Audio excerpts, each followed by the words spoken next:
എടാ നീ ന്യൂസ് ഉണ്ടായിരുന്നാ ഒരു ഹാക്കറിനെ പോലീസ് പിടിച്ചെന്ന്? ആ പിടിച്ചില്ലേ പിന്നെന്താ? എടാ അവന്റെ വെളി ഇനി ആളുണ്ടെന്നാ പോലീസ് പറയുന്നേ.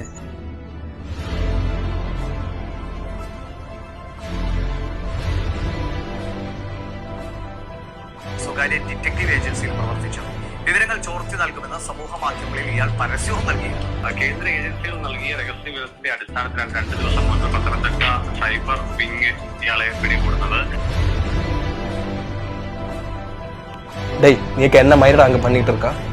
புதுசா கேங்குள்ள ஒருத்தனை கொண்டு வரும்போது எல்லாமே செக் பண்ணிட்டு தானே கொண்டு வரணும். எதுவும் என்கிட்ட சொல்ல வேணாம். நான் சொன்ன மாதிரி செய். இப்போவே எல்லாரையும் கூப்பிட்டு எல்லாமே ஸ்டாப் பண்ணிடு.